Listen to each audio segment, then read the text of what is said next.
দেশের জনগণকে না জানিয়ে সরকার রাখাইনের জন্য করিডোর দিতে পারে না বলে মন্তব্য করেছেন বিএনপির ভারপ্রাপ্ত চেয়ারম্যান তারেক রহমান। বৃহস্পতিবার বিকেলে রাজধানীর নয়াপল্টনে মহান মে দিবসে শ্রমিক সমাবেশে তিনি একথা বলেন। তারেক রহমান বলেন, করিডোর দেওয়ার বিষয়ে রাজনৈতিক দলগুলোর সাথেও আলোচনা করেনি সরকার।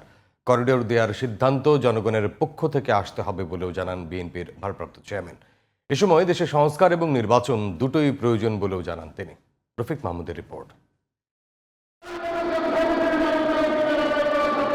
বৃহস্পতিবার সকালে রাজধানীর নয়াপল্টনে মহান মে দিবসে শ্রমিক সমাবেশের আয়োজন করে শ্রমিক দল। সকাল থেকেই সমাবেশ স্থলে আসতে থাকেন নেতাকর্মীরা। জাতীয় ও দলীয় সঙ্গীতের মধ্য দিয়ে আনুষ্ঠানিকভাবে শুরু হয় সমাবেশের প্রথম পর্যায়ের কর্মসূচি। দুপুর 2টায় শুরু হয় সমাবেশের মূল পর্ব। মহাসচিব, স্থায়ী কমিটির সদস্যসহ একে একে মঞ্চে আসতে থাকেন দলটির কেন্দ্রীয় নেতারা।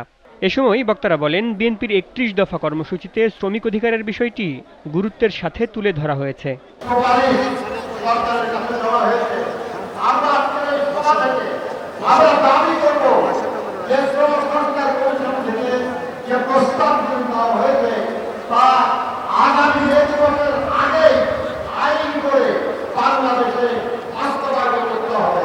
বিএনপির বিরুদ্ধে ষড়যন্ত্র এই কারণে বিএনপির অপরাধ, তারা একটা সুষ্ঠু অবাধ নির্বাচন চায়, জনগণের মালিকানা ফেরত দিতে চায়, তাদের ভোটের অধিকার ফেরত দিতে চায়।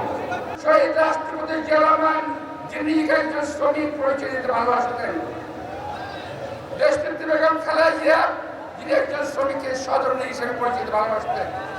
আমাদের নেতা তারেক রহমান বলেছেন, উন্নয়নের কারিগর, সঙ্গী মানুষের ভাগ্য উন্নয়ন আমার লক্ষ্য।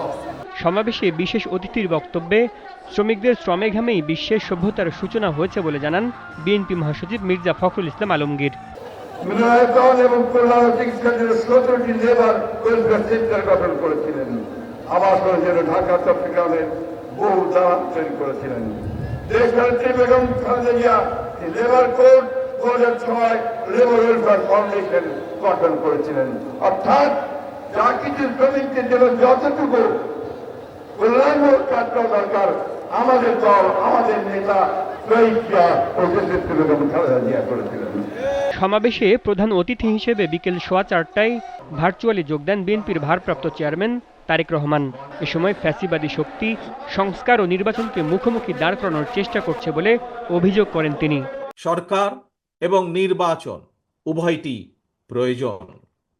অন্তর্বর্তীকালীন সরকারের প্রতি আহ্বান, আপনারা একটু সতর্ক থাকবেন। অন্তর্বর্তীকালীন সরকারের একটি অংশ সংস্কার এবং নির্বাচনকে মুখোমুখি দাঁড় করিয়ে ফ্যাসিবাদ বিরোধী রাজনৈতিক দলগুলোর মধ্যে সুপরিকল্পিতভাবে বিরোধ উস্কে দিতে চায়। গণতান্ত্রিকামী জনগণের মনে এ ধরনের বিশ্বাস জন্ম দিতে শুরু করেছে। তাদের কাছে আমাদের আহ্বান, স্বল্প মেয়াদী এবং দীর্ঘমেয়াদী সংস্কার প্রস্তাবনা প্রণয়ন করুন। কোনো রাজনৈতিক দলের আপত্তি নেই, তবে পাশাপাশি প্রয়োজনীয় সংস্কার সম্পন্ন করে আইন শৃঙ্খলা বাহিনী, বিচার বিভাগ এবং নির্বাচন কমিশনকে প্রস্তুত করুন। সুনির্দিষ্টভাবে আগামী জাতীয় নির্বাচনের রূপরেখা ঘোষণা করুন। শ্রমিক সমাবেশে রাষ্ট্র সংস্কারে শ্রমজীবী মানুষের প্রতিনিধিত্ব নিশ্চিতের দাবিও জানান তারেক রহমান। Rafiq Mahmud, GTV news, Dhaka.